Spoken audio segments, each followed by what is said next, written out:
So hey guys, welcome back. This is Anmol Shukla and a very warm welcome to my YouTube channel History with me. आज के इस lecture में हम बात करने जा रहे हैं टाइप्स ऑफ कॉन्ट्रैक्ट्स की. टाइप्स ऑफ कॉन्ट्रैक्ट्स कई बेसिस पर हमें पढ़ना है, लेकिन सबसे पहले मैं आपको बता दूं कि ये लेक्चर बहुत इंपॉर्टेंट है एग्जामिनेशन पॉइंट ऑफ व्यू से भी. तीसरा लेक्चर है बिजनेस लॉ का जो हम कर रहे हैं इससे पहले इंडियन कॉन्ट्रैक्ट एक्ट 1872 पार्ट 1 में, जिसमें बिजनेस लॉ के बेसिक इंट्रोडक्शन के बारे में हमने बात की, और फिर हमने पढ़ा लेक्चर 2 जिसमें हमने इसेंशियल्स पढ़े वैलिड कॉन्ट्रैक्ट के. So let's start. A very happy new year and thank you so much for giving me your love and support. I am really grateful. So सबसे पहले तो मैं आपको इस बात से वाकिफ कराना चाहता हूं कि भाई कॉन्ट्रैक्ट के टाइप्स जो हैं वो तीन तरीके से हम पढ़ सकते हैं. अकॉर्डिंग टू वैलिडिटी हम पढ़ेंगे. अकॉर्डिंग टू वैलिडिटी जैसा कि आप देख भी सकते हैं कि भैया कॉन्ट्रैक्ट के टाइप्स अकॉर्डिंग टू वैलिडिटी दो तरीके के हम पढ़ेंगे. Voidable contract, unenforceable contract. इसके बाद हम पढ़ेंगे according to formation. According to formation contract के टाइप्स हो सकते हैं एक्सप्रेस कॉन्ट्रैक्ट, इंप्लाइड कॉन्ट्रैक्ट और क्वेसी कॉन्ट्रैक्ट. इसके बाद हम पढ़ेंगे types of contract according to performance, जिसमें हम पढ़ेंगे एग्जीक्यूटेड कॉन्ट्रैक्ट्स और एग्जीक्यूटरी कॉन्ट्रैक्ट. इसके अलावा दो और पढ़ेंगे अकॉर्डिंग टू परफॉर्मेंस में ही जो आते हैं, यूनिलैटरल जिन्हें वन साइडेड कॉन्ट्रैक्ट भी बोलते हैं और बाइलैटरल कॉन्ट्रैक्ट. तो ये तो था एक फ्लो चार्ट जो कि टाइप्स ऑफ कॉन्ट्रैक्ट आते ही आपको बना देना है सबसे पहले, और कुछ नहीं सोचना है, फिर उसके बारे में आपको एक्सप्लेन करना है. सो लेट्स स्टार्ट, जिसमें हम सबसे पहले पढ़ेंगे अकॉर्डिंग टू वैलिडिटी क्या टाइप्स हो सकते हैं कॉन्ट्रैक्ट के. एक होता है वॉइडेबल कॉन्ट्रैक्ट और एक होता है अनफोर्सेबल कॉन्ट्रैक्ट. कुछ भी ज्यादा नहीं पढ़ना है, जो भी नोट्स लिखे हैं उसी हिसाब से पढ़िए. बाकी टेलीग्राम चैनल पे आपको थोड़े से इलेबोरेट फॉर्म में भी नोट्स मिल जाएंगे, सो टेंशन लेने की बात नहीं है. Let's start now. सबसे पहले कुछ बातें जो पढ़ी तो हमने पहले भी है, बट उनसे आपको थोड़ा सा रिवाइज करा देता हूं वो चीजें आपको. सबसे पहले a contract is based on an agreement. Contract जो होता है हमने बताया भाई पार्ट 1 में, तभी तो कह रहा हूं कि पहली वीडियो देख के आओ. कॉन्ट्रैक्ट में हमने बात बताई कि भाई कॉन्ट्रैक्ट जो होता है ये एक अग्रीमेंट होता है. When this agreement is enforced by the law it becomes a contract. समझे बात को? कोई भी agreement where one party is offerer and another party is accepting that offer. Now if that agreement is enforced by the law it is said to be a contract. I hope you got an idea. But उस contract के valid होने के लिए कुछ essentials चाहिए होते हैं कि भाई essentials of a valid contract जो टॉपिक हमने पढ़ा था वो हमने पार्ट 2 में पढ़ा. सो भाई कॉन्ट्रैक्ट जो है it's based on agreement. Now an agreement becomes a contract when all the essential elements are present, and those essential elements we have already read in the second lecture.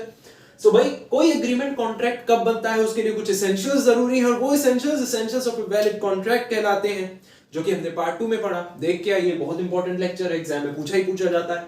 Now if one or more of these elements are missing, अब जो essentials of the valid contract में हमने पढ़ा, जैसे हमने पढ़ा essentials of a valid contract में कि कोएर्शन जो है वो नहीं होना चाहिए, या बहुत सारी चीजें हमने दूसरी भी पढ़ी वैलिड कॉन्ट्रैक्ट में. माइनर जो है वो नहीं होना चाहिए. लॉफुल कंसिडरेशन होना चाहिए. एक पार्टी ऑफर दे रही हो, दूसरी पार्टी एक्सेप्ट कर रही हो, इस तरीके का सीन होना चाहिए. लीगल ऑब्लिगेशन की इंटेंशन होनी चाहिए. ऐसे इस तरीके के बहुत सारे हमने पॉइंट्स पढ़े इलेबोरेट फॉर्म में, तो आपको पढ़ के आना है. तो कहने का मतलब कि भाई अगर ये सारे एलिमेंट जो मैंने आपको डिस्कस किए, अगर उनमें से कोई एक भी मिसिंग है, तो now that contract is either voidable हो सकता है, it can be void, it can be illegal or unenforceable depending upon the condition. कि contract किस तरीके से क्या हो रहा है, हम कह सकते हैं कौन सा एलिमेंट मिसिंग है, उस बात पर डिपेंड करता है कि whether it's going to be voidable, void, illegal और unenforceable. बात एक ही है लगभग. सो कहने का मतलब कि वन और मोर ऑफ दीज एलिमेंट्स, कौन से elements? Essentials of a valid contract वाले जो भी एलिमेंट्स हैं, if they are missing the contract is either voidable, void और इलीगल, और वी कैन से अनइनफोर्सेबल, जिसको लॉ फिर इन्फोर्स नहीं कर सकती. ठीक है. सो लेट्स अंडरस्टैंड, थोड़ा सा आइडिया आपको लगा प्रीवियस लेक्चर्स का भी इस पॉइंट में. सो लेट्स अंडरस्टैंड कि भाई वैलिडिटी के हिसाब से, अकॉर्डिंग टू वैलिडिटी, कॉन्ट्रैक्ट जो है ये वॉइडेबल कॉन्ट्रैक्ट हो सकता है या अनइनफोर्सेबल कॉन्ट्रैक्ट हो सकता है. ना वॉइडेबल कॉन्ट्रैक्ट क्या है, जैसा कि नाम से ही क्लियर है कि this happens when the essential elements of free consent in a contract is missing, कि भाई किसी ना किसी दबाव में काम हो रहा है ना। फ्री कंसेंट का जो एलिमेंट है भाई, होना क्या चाहिए कि कहीं ना कहीं जो कंसेंट होना चाहिए दोनों पार्टीज का वो फ्री होना चाहिए, किसी के दबाव में काम नहीं हो रहा है ना। किसी के इन्फ्लुएंस में आके काम नहीं हो रहा है, दोनों पार्टीज अपना फ्रीली कंसेंट से, एक पार्टी ऑफर दे रही है क्योंकि वो देना चाहती है ना, क्योंकि उसकी इंटेंशन है लीगल रिलेशनशिप में आने की, उसकी इंटेंशन है उस कॉन्ट्रैक्ट में आने की, और दूसरा पार्टी एक्सेप्ट कर रही है ऑल्सो विदाउट गेटिंग इन्फ्लुएंस। वो कर रही है क्योंकि उसे टर्म समझ में आए हैं, टर्म्स के द्वारा clarity, and then only that party is accepting that offer. That means कि वहां पर कोई भी गुंजाइश ही नहीं होती कि भाई क्या ना हो, फ्री कंसेंट ना हो, अगर वो वैलिड कॉन्ट्रैक्ट है। सो वॉइडेबल कॉन्ट्रैक्ट कब होगा वो, when essential elements of free consent, जो फ्री कंसेंट वाला essential element है वो मिसिंग हो। जैसा कि मैंने आपको बताया, when the consent of party to a contract is not free, that is it is caused by coercion, कि कहीं ना कहीं influenced हो, दबाव हो, इन्फ्लुएंस में आकर हो, कोर्शन हो, मिसरिप्रेजेंटेशन या फ्रॉड के बेसिस पर हो, तो उस केस में उस कॉन्ट्रैक्ट को हम क्या कहते हैं, वॉइडेबल कॉन्ट्रैक्ट कहते हैं, क्योंकि उसमें फ्री कंसेंट नहीं शामिल है, कहीं ना कहीं कोर्शन की स्थिति दिख रही है, अंडर इन्फ्लुएंस में काम हो रहा है, कॉन्ट्रैक्ट में आने की कोशिश कर रही है पार्टी, मिसरिप्रेजेंटेशन और फ्रॉड की स्थिति है, तो उस केस में उस कॉन्ट्रैक्ट को वॉइडेबल कॉन्ट्रैक्ट कहा जाता है। ये सारे टर्म्स जैसे कि कोर्शन मैंने एक्सप्लेन किए in the previous lecture, so you need to study that lecture. So at that time the contract is voidable at the option of the party. किस पार्टी के ऑप्शन पे उसको किया जाएगा voidable? Whose consent is not free. Definitely जिसका consent free नहीं है उसके ऑप्शन पर, उसके बेसिस पर ही कहा जाएगा कि भाई ये जो कॉन्ट्रैक्ट है ये कॉन्ट्रैक्ट है ही नहीं, it's void contract, it's a voidable contract. So I hope you got an idea कि कॉन्ट्रैक्ट voidable कब होता है। Let's understand unenforceable contract क्या है। Now this contract cannot be enforced in a court of law. Definitely नाम ही है unenforceable, जिसको enforce ही ना किया जाए, ना किया जा सके कहीं ना कहीं। So unenforceable contract मतलब this contract cannot be enforced in a court of law. So law में कहीं ना कहीं इस कॉन्ट्रैक्ट को कहीं ना कहीं हम क्या ना कर पाए, हम enforce कर ही ना पाए, then that type of contract is unenforceable contract. और ऐसा क्यों होता है, due to some technical defect होता है, जैसे कि मान लो राइटिंग में ही कोई चीज नहीं थी, अब जब हम कॉन्ट्रैक्ट में आते हैं तो भाई लिखा पढ़ी होती है, डॉक्यूमेंटेशंस होते हैं, कई वो लगाए जाते हैं, क्या कहते हैं उसको, क्या कहते हैं उसका नाम नहीं याद आ रहा मुझे, जो कोर्ट में लगाए जाते हैं वो लगाए जाते हैं, ड्राफ्ट्स लगाए जाते हैं, कई तरीके की पॉलिसीज आती हैं, एग्रीमेंट्स दिए जाते हैं, एनडीएस भेजे जाते हैं, कॉन्ट्रैक्ट में आते हैं डिफरेंट सर्विस एग्रीमेंट्स भेजे जाते हैं, एसएलए भेजा जाता है, पीओ भेजा जाता है, बहुत सारी चीजें होती हैं। तो भाई लीगल इंटेंशन होनी चाहिए ना, लीगल जब आप कॉन्ट्रैक्ट में आ रहे हो कहीं ना कहीं। सो अनइनफोर्सेबल कॉन्ट्रैक्ट वो होंगे जहां पर रिटर्न में भी टेक्निकल डिफेक्ट्स आ गए, कहने का मतलब कि भाई रिटर्न में कोई चीज दी नहीं हमने, सो उस समय उस कॉन्ट्रैक्ट को लॉ के द्वारा इन्फोर्स नहीं किया जा सकता। So this contract can not be enforced in a court of law, why, due to some technical defect such as absence of writing or where the remedy has been barred by the lapse of time. तो उस case में हम कहते हैं इसको unenforceable contract। ठीक है, अब बात करते हैं नेक्स्ट की कि भाई कॉन्ट्रैक्ट के टाइप्स क्या होंगे अकॉर्डिंग टू फॉर्मेशन, उनके फॉर्मेशन के हिसाब से। फॉर्मेशन के हिसाब से एज पर सेक्शन 9 हम सबसे पहले पढ़ने जा रहे हैं एक्सप्रेस कॉन्ट्रैक्ट को। देखो सीधा सीधी बात, एक्सप्रेस कॉन्ट्रैक्ट का मतलब होता है कोई भी कॉन्ट्रैक्ट जो लिखित के फॉर्म में या वर्ड्स के फॉर्म में देखने को मिले। A contract would be an express contract if the terms are expressed, अगर उस कॉन्ट्रैक्ट के जितने भी टर्म्स हैं, ठीक है, तो जो बंदा ऑफर को एक्सेप्ट करने वाला है, अगर उसको हम टर्म्स को डिफाइन कर रहे हैं अपने कॉन्ट्रैक्ट के इन वर्ड्स और in written form, then definitely it's going to be an express contract. So contract would be an express contract if the terms are expressed by words or writing. So जो section 9 है उसमें express contract के बारे में आपको बताया गया है। So I can say section 9 of the act provides that if a proposal or acceptance of any promise, if it is made in words, then the promise is said to be express. Once again I am repeating, section 9 of the act provides that if the proposal or acceptance of any promise it is made in words, or we can say it is in written form, then that promise is said to be express. Next that we gonna talk about है, तो basic सी चीजें हैं, ठीक है, notes आपको मिल जाएंगे, बस आपको एक क्लैरिटी होनी चाहिए कि होते क्या है, ठीक है, और कुछ नहीं है. नेक्स्ट इज इंप्लाइड कॉन्ट्रैक्ट, जो ऐसे ही इंप्लाई किए जा सके, रिटन फॉर्म में ना हो. So now implied contract is one which is inferred from the acts और कंडक्ट्स ऑफ पार्टीज और cause of dealing between them.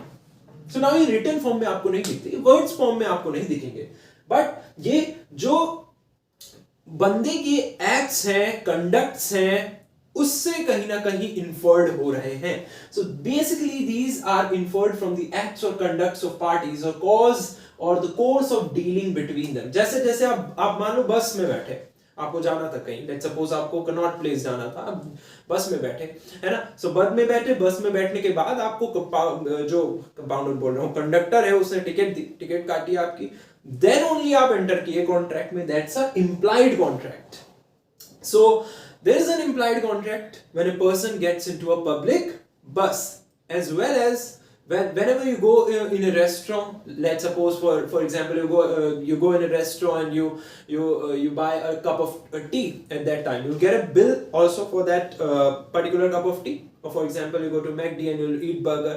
So then you by your act, by your code of conduct, we can say by the courses of action that you have taken, you entered into a kind of contract, and that contract is not in written form, it's an implied contract. Why it is an implied contract? Which is because it is inferred from the acts or conducts of the parties.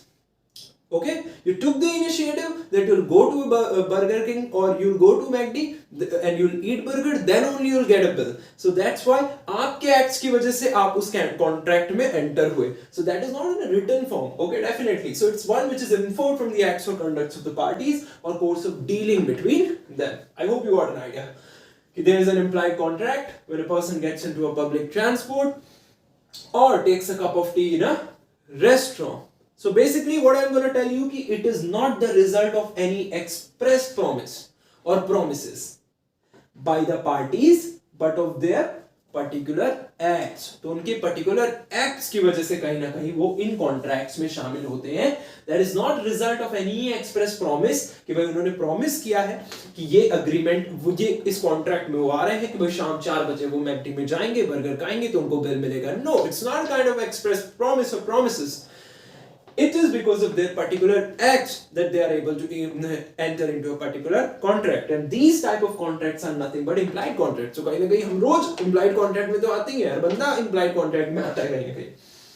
So अगर ये clear है, so let's understand कि भाई अब according to performance के basis पर, ये तो था according to formation, अब according to performance के basis पर दो हैं, एक है executed contract, एक है executory. So executed क्या है, let's understand. Now executed contract का मतलब होता है the one which is you know the one जो मतलब कहीं ना कहीं ऐसा contract जो execute हो गया हो, यानी कि अब contract में क्या है, agreement हो रहा है parties के बीच में, दो parties हैं, अब दोनों ही पार्टी ने, एक पार्टी एग्री कर रही होगी, एक पार्टी ऑफर दे रही होगी, तो भाई ऑफर और ये एग्रीमेंट कहीं ना कहीं एक पार्टी जो ऑफर दे रही है, सेकंड पार्टी ने एग्री कर लिया होगा, उस ऑफर को एक्सेप्ट कर लिया होगा, तो ये ऑफर एंड एक्सेप्टेंस जो हो रहा होगा वो हो गया होगा, एग्जीक्यूट हो गई होंगी चीजें, then that's a executed contract. So executed contract is one in which both the parties have performed their respective obligations. So दोनों parties की जो obligations थी वो उन्होंने पूरी कर ली हैं, and it is said to be an executed contract. Okay? Now let me give you an example. Clearly समझाने के लिए कि क्या होता है executed contract. So basically let's suppose A ने agree किया to paint a picture for B for ₹100. Let's suppose A ने एग्री किया कि भाई वो B को पिक्चर पेंट करके देगा और B उसके बदले में उसे ₹100 देगा. So now when A paints the picture and now B pays its price. Now when both the parties they perform their obligation, the contract is said to be executed contracts because दोनों ने अपनी obligations पूरी कर ली. एक की obligation paint करके देना picture को, दूसरे की ऑब्लिगेशन उस पेंटेड पिक्चर के लिए उसकी रकम देना. सो दोनों ने जैसे अपनी ऑब्लिगेशंस पूरी की, इट्स अ एग्जीक्यूटेड कॉन्ट्रैक्ट. तो थर्ड मैंने मिस कर दिया, माफ कीजिएगा भैया। अकॉर्डिंग टू फॉर्मेशन में एक्सप्रेस कॉन्ट्रैक्ट तो है, इम्प्लाइड कॉन्ट्रैक्ट भी एक, थर्ड भी होता है, और वो होता है क्वेसी कॉन्ट्रैक्ट। क्वेसी कॉन्ट्रैक्ट को मैं चाहता हूं कि आप एग्जांपल की मदद से समझें। Late me give you an example. Let's suppose mister Rohan है अ tradesman and he leaves goods, or we can say the products, at Mrs. Sheena's house by mistake। कि मान लो मिस्टर रोहन ने मिसेस शीना के घर पे गलती से जो सामान उनको पड़ोसी के पास देना था, बट मिसेस शीना के पास उन्होंने दे दिया, ठीक है, मान लो। Now Mrs. Sheena treats those goods as their own। अब मिसेस शीना जो है वो ट्रीट कर रही थी गुड्स को एज देयर ओन, और उसके लिए उन्होंने पैसे भी पे किए, उसके लिए उन्होंने पैसे भी पे किए ना। इस तरीके की चीजें आपको देखने को मिलती हैं क्वेसी कॉन्ट्रैक्ट में, यानी कि it is not a contract at all, अगर हम सही तरीके से समझे। And here a contract is intentionally entered into by the parties के द्वारा इंटेंशनली अगर वो एंटर करना चाह रही हैं कॉन्ट्रैक्ट में, so then that is a quasi contract. It resembles a contract in that in which we can say a legal obligation is imposed on a party। कहीं ना कहीं लीगल ऑब्लिगेशन इंपोज हो गई कि भाई मेरे पास आया, अब मुझे खरीदना ही पड़ेगा, या मैं खरीद ही रहा हूं, अब मैं यूज ही करूंगा, now I am treating this good as my own. So कहीं ना कहीं मैं इंपोज्ड हूं to get into a contract. Now that is a quasi contract. Okay, so a quasi contract is, I would say, a contract which is intentionally, entered into by the parties. It resembles a contract, okay, and a legal obligation is imposed on a party who is required to perform it. So that is a quasi contract. So now let's go to the second part of contract according to performance, that is executory contract. So चलो बात कर लेते हैं executed contract की।